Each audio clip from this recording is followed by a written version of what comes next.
બદલતા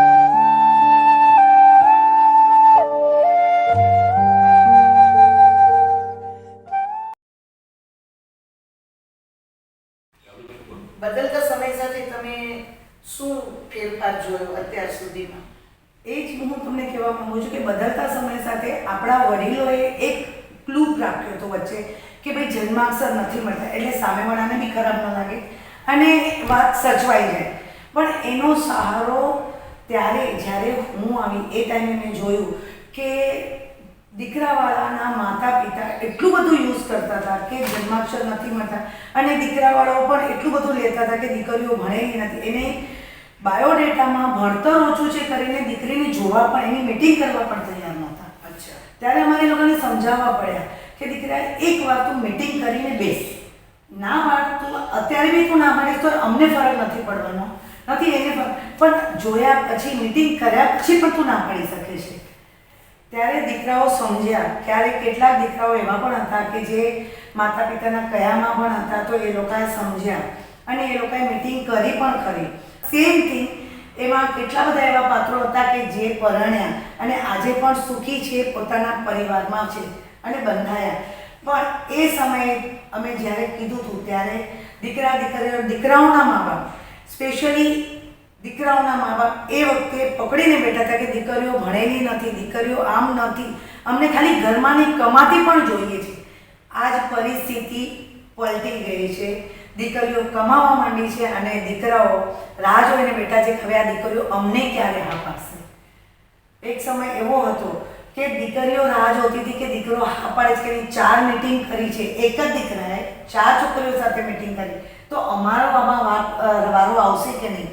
હવે આ પરિસ્થિતિ પલટી ગઈ છે, વિપરીત થઈ ગઈ છે કે હવે દીકરીઓ મીટિંગ કરે છે અને દીકરાઓ રાહ જોવે છે કે અમને હા પાડશે કે નહીં. તો એ જ અમારે કહેવાનું છે, સમય પલટ્યો છે. સમાજે પણ દીકરા અને દીકરીઓના પરિવારોએ પણ સમજવાની વસ્તુ જરૂર છે કે ભાઈ પહેલાં જે તમે કર્યું એ જ તમારી સામે આવ્યું છે પલટીને, તો હવે ફરી એ વસ્તુ ન કરો અને તમે એકબીજાને સમજીને ચાલો. સમાજમાં અગર તમે એકબીજાને સમજીને ચાલશો, પરિવાર જોઈને કરો, જેમ પહેલાંના પરિવાર જોયા હતા, પહેલાંના પરિવાર વડીલો જોતા હતા ને એને એ પ્રમાણે પરણાવતા. આજે પણ એ પરિવાર જોઈને તમે પરણાવશો તો તમે ખરેખર સુખી થશો. એટલે અમે લોકોને એક જ કે જોવાની ના પાડે, જોઈને ના પાડે. બરોબર. ઘણી વાર શું છે, સામસામા બેસો ને, અમે ભણતા ત્યાં આવતું કે પહેલો પ્રશ્ન ફરજિયાત બાકીના 5માંથી 3 આ ગમવું જોઈએ, પેલો ગમી જાય પછી આગળ બાકી નજર એકબીજાને પસંદ કરી લે તો પછી એમાંનું ઘણું બાંધછોડ કરી શકે. મોટી બેન, બાયોડેટામાં તમે શું જુઓ, કેટલા ભાઈઓ, કેટલી એને ત્યારે બહુ લેવા દેવા છે, 5 ભાઈઓ કે 7 ભાઈઓ, બરાબર. બાકી એનો ફોટો એક જ એવી વસ્તુ છે જેમાં લોકો ડાય થઈને બેઠા જરાય હલે નહીં. પછી તમારે મેરેજ ડે ઉજવવો પડે ને થાય એવું બીજું કાં તો ટકી જશે, હજી ટકી જશે, હજી ડિવોર્સ નથી. એને કેમ કીધું મીટિંગ કરવાની, અમે બંનેની બાયોડેટા જોઈને મીટિંગ કરાવતા. ભાઈ ક્યાંક મેચ થાય, પણ ક્યારેક અમે 30-40% ફેલ પણ જાય છે કે મારું જજમેન્ટ ખોટું પણ પડે, પણ મારા પ્રયત્નમાં 50 ન વધે. એકવાર સામસામે બેસો અને તમારે સુધી તમે જ નક્કી કરી શકશો. રૂપ જોઈએ છે, રૂપિયો જોઈએ છે, ક્વોલિફિકેશન જોઈએ છે. ઘણી વાર ભણેલી કંઈ ન હોય પણ ચાપ્ટર હોય તો ગમી જાય કે આ બરાબર છે, આપણા ફિલ્ડમાં જાણે છે. એ ક્યારે થાય? સામે બેસો તો. મેં ઘણીવાર એવું અનુભવ્યું છે કે પૈસાવાળાની છોકરી કે છોકરો હોય તો એને પૈસાવાળાનું ઘર મળી જાય, પછી એ છોકરી કે છોકરામાં કંઈ હોશિયારી કે કાબિલિયત હોય કે ન હોય, પણ ઘણીવાર એવું બી બને છે કે છોકરીને છોકરામાં ઘણી જ હોશિયારી કાબિલિયત છે પણ એનો હાથ પકડનાર કોઈ જ નથી. શું આ વાત યોગ્ય છે? વાળ વગર વેલો ન છે. કોઈ બી મીડિયેટર વચ્ચે હોય ને બેન, એ નિસ્વાર્થ હોવો જોઈએ પાછું, કે રૂપિયાવાળાની ભાટાઈ ન કરે. હા, પહેલી વસ્તુ એ. બીજું કે મીડિયેટર માણસ બંને પક્ષને ઓળખતો હોય, વાતનું પ્રેઝન્ટેશન કેમ કરવું એ જાણતો હોય, અને એના અનુભવથી જે વાતને ઘડ બેસાડે એ દરેક મા બાપ નથી બેસાડી શકતા. નો ડાઉટ મા બાપને જેટલી લાગણી પ્રેમ હોય બીજાને ન હોય. અમે તો મીડિયેટર તરીકે અહીં તો એક પણ તો 2 પ્રમોશન થાય, અમારે તો એ જાણકારી હોય, એથી વિશેષ કંઈ ન હોય. પણ આ બધી વસ્તુ શું છે કે સમજદાર દરેક વ્યક્તિ નથી સમજી શકતા. અંગસ્વાર્થ ન હોય. મૂળ શું છે, અમે બધી વાત કહી દઈએ પણ નબળી વાત નબળી ને સોલિડ વાત સોલિડ રીતે રજૂ કરીએ કે જેને ગળે ઉતરે. અને અમે તો પ્રશ્નના જવાબમાં આપો તમને સ્વાતિબેન આનો જવાબ આપશે તમને. 2 દીકરીઓને કાનભાઈ લાલભાઈ કન્યા શાળામાં 5મા ધોરણથી M.Com સુધી ભણાવ્યું. મમ્મી પપ્પાની પરિસ્થિતિ બરાબર નહોતી. એક દીકરી એના દાદાનું ધ્યાન રાખતી હતી ખાડેસર રોડ પર. એને અમે રીમેરેજમાં, બીજા મેરેજમાં કલ્યાણ જઈને પરણાવ્યા. તમને પ્રેઝન્ટેશન બોલો બેટા.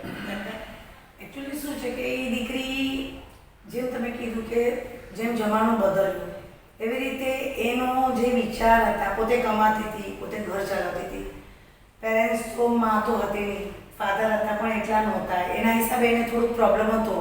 દાદા પાસે મોટી થઈ હતી એટલે જે પોતે કમાતી હતી એ પોતે આરામથી વાપરતી હતી.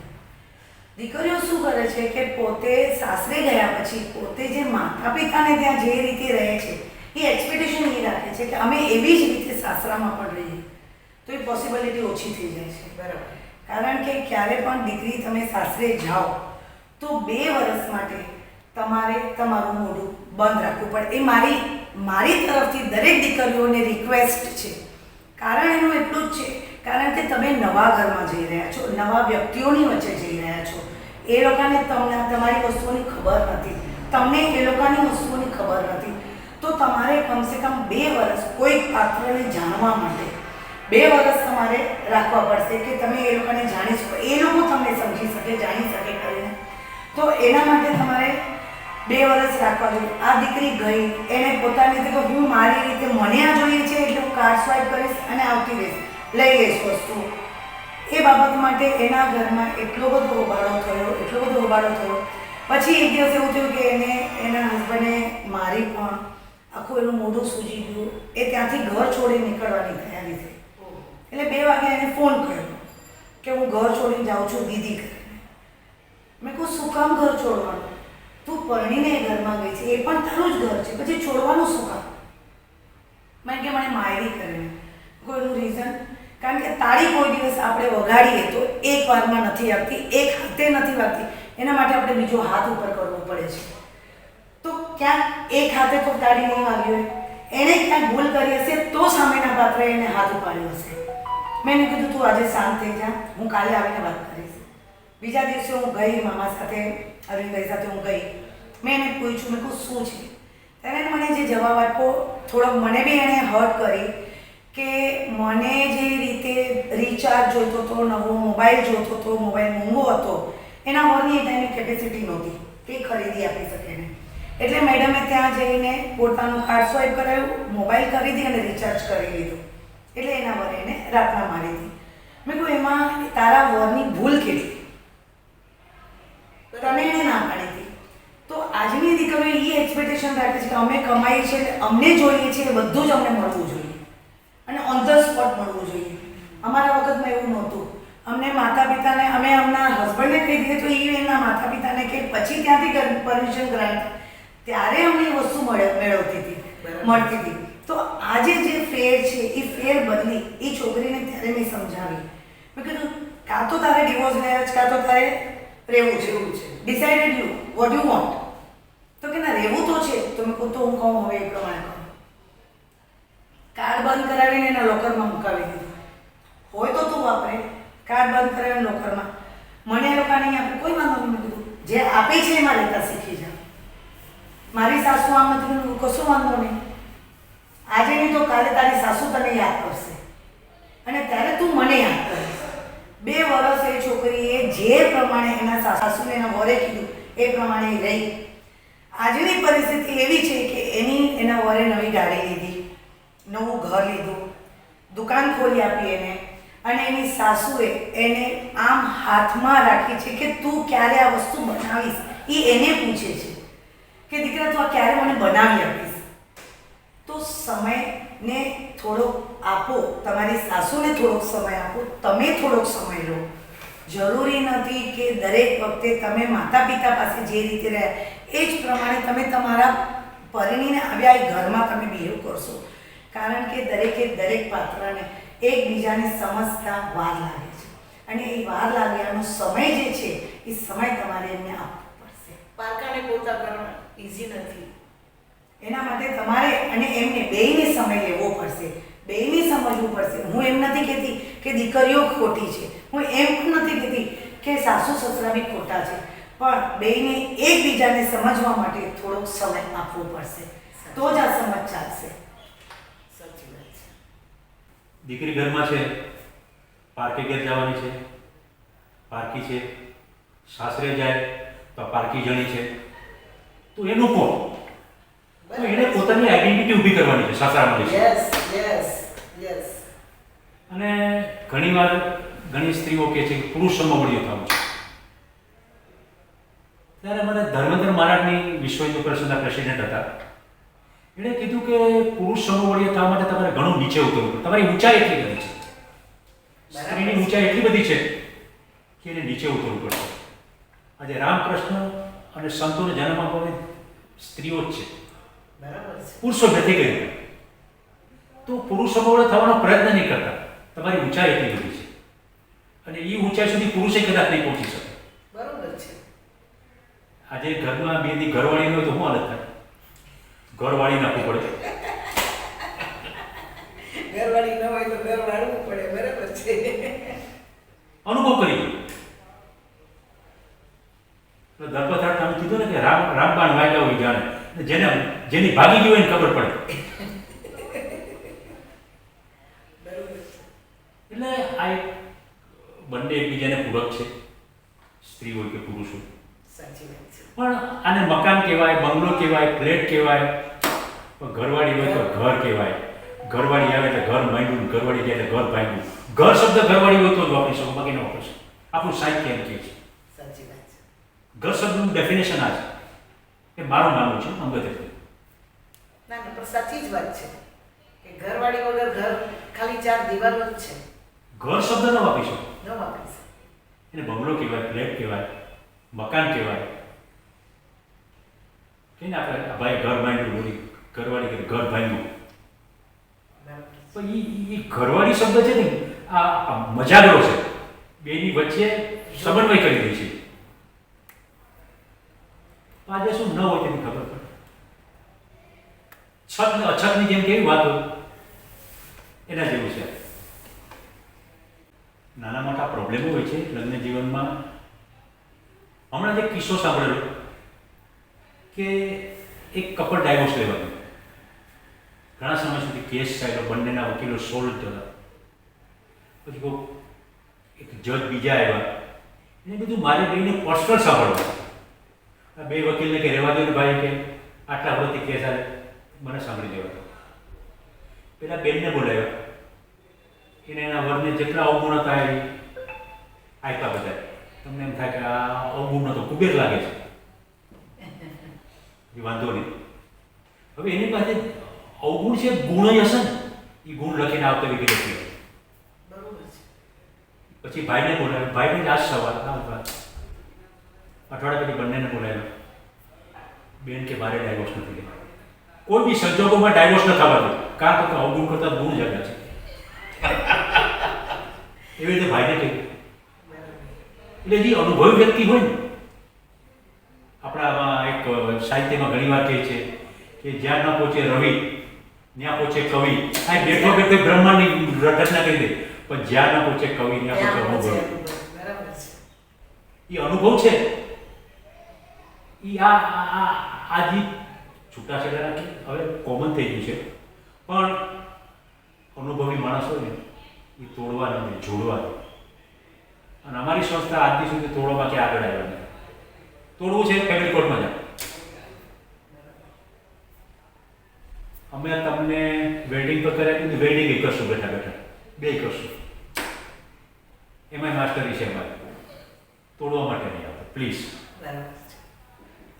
સમજણ શક્તિ અને સહન શક્તિ એ બે આજના યુગમાં દીકરા અને દીકરીઓ બે પાસે નથી, જે બહુ જરૂરી છે.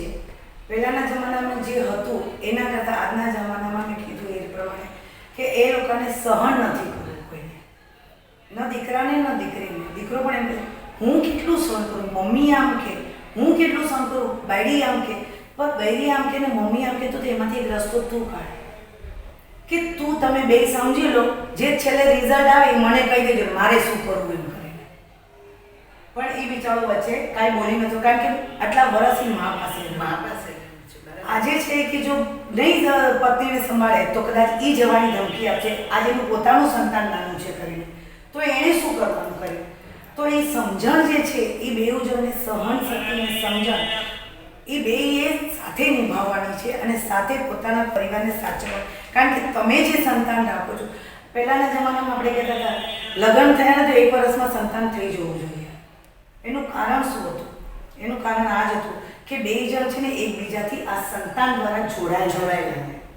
આજના જમાનામાં છોકરા છોકરી પરણીને આવે ને એટલે 5 વર્ષનું પેકેજ લઈ લે છે. અમે 5 વર્ષ સંતાન નહીં પ્લાન કરી લે છે. એ પ્લાનમાં એટલો બધો પ્લાન થઈ જાય છે કે 5 વર્ષ પછી મેં ઘણા બધા એવા કિસ્સા જોયા છે કે કાં તો એમને સંતાન થવાના બંધ થઈ જાય છે અને કાં તો એ બે જણને ડિવોર્સ થઈ જાય છે. કારણ કે 5 વર્ષમાં અમે એકબીજાને સમજી નથી શક્યા.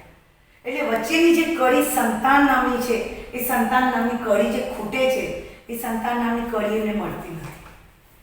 એટલે આજે પણ અમે કહીએ છીએ, અમે અમારે ત્યાં જેટલા બી આવે છે એટલા લોકોને અમે એક જ વસ્તુ કહીએ છીએ કે પરણ્યા પછી ફર્સ્ટ તમે એક સંતાન કરી લો. તમે આગળ નહીં કરતા વધારે, એ પછી 5 વર્ષના પ્લાનમાં કરજો, પણ પહેલા વર્ષે એક સંતાન કરી લો. એ સંતાન તમને નડવાનું નથી, એ એનું ભવિષ્ય લઈને આવવાનું છે. અમે એનું ભવિષ્ય બનાવી, તમે એનું ભવિષ્ય નહીં બનાવી શકો. તમે વિધાતા નહીં થયા, તમારા માતા પિતા તમારા વિધાતા નહોતા થયા, બરોબર છે. તમે તમારા સંતાનના વિધાતા નહીં થાવ. પણ આજે પણ સંતાન એમ જ સમજે છે કે હું આટલું કમાવી, મારી પાસે હજી બી 1 દાખલો છે. મારી ફ્રેન્ડ છે, એની છોકરી આ 4 વર્ષ થઈ ગયા એને પરણે. એને મેં 2-3 વખત પૂછ્યું, મેં કહ્યું દીકરા તું કેમ સંતાન નથી? મારા બેંક એકાઉન્ટમાં 5 લાખ રૂપિયા નહીં આવે, હું સંતાન નહીં કરું. મેં એને કારણ પૂછ્યું તો કે ના, પછી એનો ખર્ચો કેવી રીતે કરીશ? મેં કહ્યું તું કમાય છે કે તારો ઓર કમાય છે? તમે બે કમાયા પછી પણ તારા મધર તારી પાસે છે કે તને જ્યાં ખૂટે છે તારી મધર તારી તને હેલ્પ કરી રહી છે. તો કે તમે ફરીએ ક્યારે? મેં કહ્યું સંતાન તને નડ્યું બેટા? તો કે ના, એ આવી જાય પછી તો અમારે થોડું બંધન તો થઈ જાય ને, અમારે ક્યાં રાખવાનું? કહું જો હેલ્પ, પૈસાની હેલ્પ કરવા માટે જો મધર છે તો એ સંતાન 4 દિવસ સાચવવા માટે મધર નથી. પરિવાર આટલા માટે જોઈએ છે કે તમારા સંતાનોને તમારે ફરવું છે ને, તો એ પરિવાર જો સાથે હશે, એ ડસ્ટબિન નથી, એ પરિવાર જો સાથે હશે તો એ સાચવશે તમારા સંતાનો છે. અને તમારા સંતાનોને મામા, માસી, કાકા, કાકી આ સંબંધોની ખબર પડશે. જો તમે એકલા હશો તો આ સંતાનોને ક્યાંથી ખબર પડશે કે કાકા, કાકી, મામા, માસી, નાના, નાની આ બધા સંબંધો છે શું? અત્યારથી આ સંબંધો હટવા માંડ્યા છે, તો આ બધાને સંબંધ ક્યાંથી ખબર પડવાની છે? બરાબર છે. એ આજે દીકરીઓ અને દીકરાઓ નથી સમજતા. તો એક જ આ સમાજને આપણે સલાહ આપી શકીએ કે તમે પરિવારમાં રહો, પરિવારમાં રહો. આ સંતાન, તમારા સંતાનોને આ પરિવારમાં સંબંધોની જાણ કરો. આપણે હિન્દુ સમાજમાં 1 થી 2 સંતાનની વાત કરીએ છીએ. આપણે 1 થી 2, ત્યારે જ્યારે પરિસ્થિતિ નહોતી ને ત્યારે બી 5-5 ને 6-6 સંતાન. તો શું એ બધા સંતાનો પોતાનું સ્થાન નથી મેળવી રહ્યા? તો તમારા સંતાનો નહીં મેળવે, એનું ભવિષ્ય તમે લખો. તમે વિધાતા થશો, વિધાતા નહીં થાવ. તમે વિધાતા મા બાપ તમે નહીં થાવ. તમે એમને આવવા દો આ સંસારમાં, એનું વિધાતા પોતે જોઈ લેશે કરીને કે એ પોતાનું લઈને જ આવ્યા છે ભાગ્ય. તમે એનું ભાગ્ય નથી કર્યું, પોતાનું ભાગ્ય લઈને આવ્યા છે. એના તમે મૂકીને ગયા છો ને, જો એના ભાગ્યમાં હશે તો એને મળશે. જો એના ભાગ્યમાં નહીં હોય તો તમારું મૂકેલું બી જતું રહેશે. તો એના વિધાતા થવાનું બંધ કરી દો. અને દરેકે દરેક દીકરા દીકરીઓને એક જ સલાહ છે કે 1 વર્ષમાં 1 સંતાન જરૂરથી કરો. તમારું ઘર, પરિવાર ટકી જશે.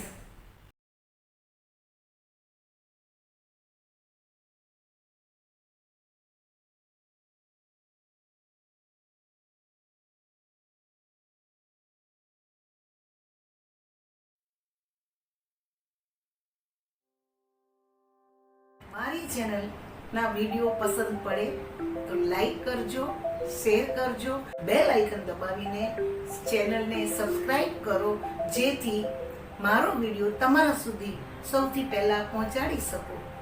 મારી ચેનલને લગતા કોઈ ફીડબેક હોય તો તમે કમેન્ટ કરીને જરૂર જણાવો. ધન્યવાદ. જય શ્રી કૃષ્ણ. જય જીનેન્દ્ર.